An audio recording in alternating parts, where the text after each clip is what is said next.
Kanino mo pa pinagmamasdan ng punong iyan? Dahil nawalan na ako ng pag-asa upang muling mabuhay, Ilo. Lalo't patay na palang punong yan na tinatawag nilang puno ng buhay. Puno ng buhay? Ang puno na kaya magpanumbalik ng aking laman at hininga at magbigay ng pambihirang pagpapala o kamalasan.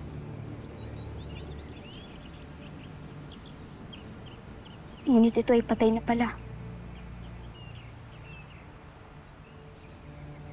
Matagal ko nang narinig ang ukol sa mahimalang punong iyan. At ngayon ko lang ito nakita.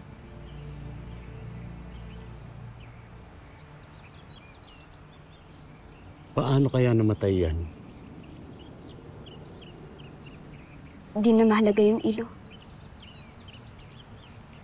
Wala na yata talaga akong pag-asa upang muling mabuhay pa. Huwag ka nang malungkot. Bumalik na tayo sa Adamya. Nararapat na rin namang magkita kayo ng ina at ni Tera.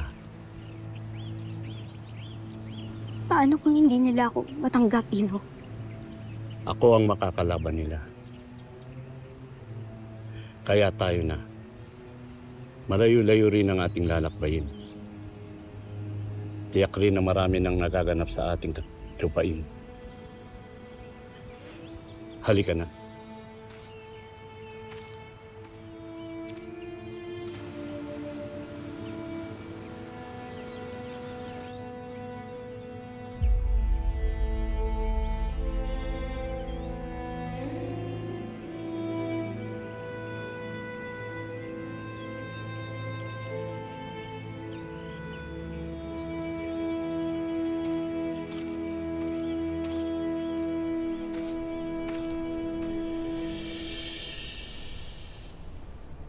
Bumangon ka!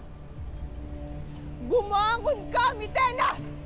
Ipakita mo sa akin ang iyong lakas at kapangyarihan! Hindi ako lalaban. At ipagpapasalamat ko kung ako nga ay iyong kikitlan ng buhay. Kung ganon, ibibigay ko sa iyo ang karapat-dapat na parusa sa pagpapahirap sa amin at sa buong Encantadia! Ah! Itigil mo ito, Elena!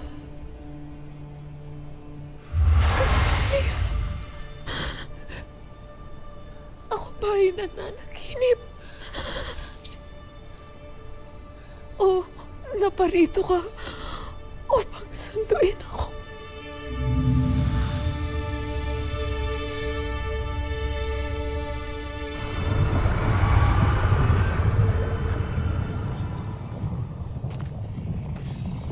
Nandito na naman tayo sa lugar na to. Nakaka-depress kaya dito. Lungkot ng tao. Ngunit sa pagkakataong ito, Tira, kaya na natin labanan kahit sinong halino. Pailigtas ang aking Ada.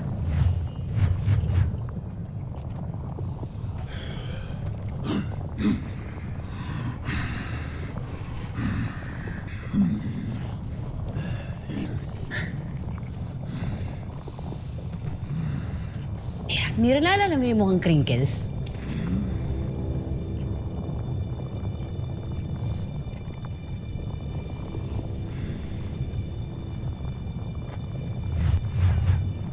Kamukha nila eh.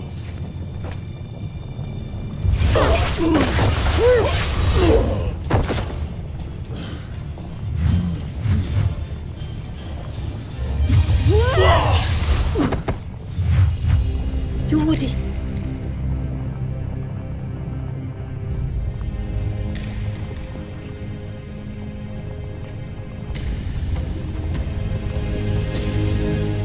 Hindi ka pa mamamatay, Mitena.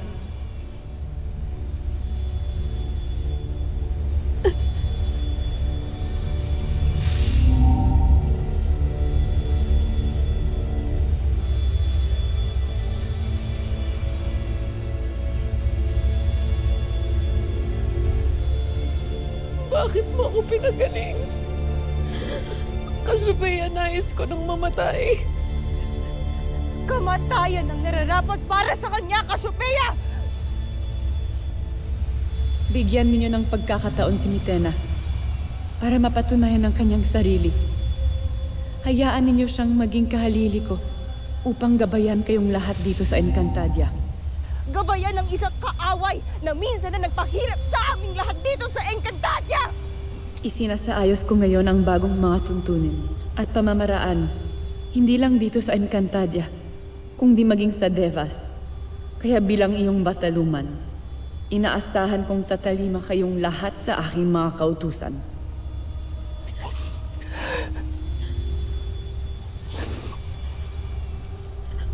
Cassiopeia, huwag mo na akong ipilit sa kanila. Pakiusap. Isama mo na lang ako. Nais kong pumaroon kung nasaan ka man ngayon. Kung nasaan man ang ating ina at ama upang mabuo tayo muli. Isama mo na lang ako. May pagkakataon ka pa upang maging karapat-dapat na makapanhik sa Devas at magkaroon ng puwang sa tahanan ng mga namayapang mabubuting nilalang. Tahakin mo ang isang bagong landas na magbibigay ng pag-ibig at pagpapatawad kaysa naghahanap nito at puno ng suklam. Patunayan mo ang iyong sarili sa lupaing ito. Gawin mong ang karapat-dapat ang iyong sarili, Mitena. Huwag mo akong biguin, aking kapatid. Hihintayin kita.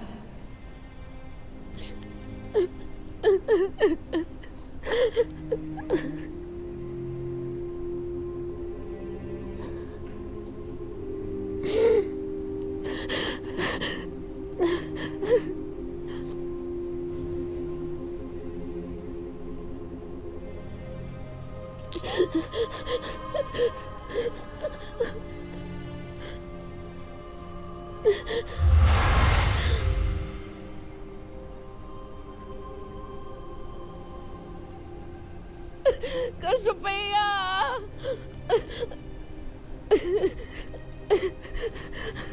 Umalis na ang bataluman. Makakaalis ka na din.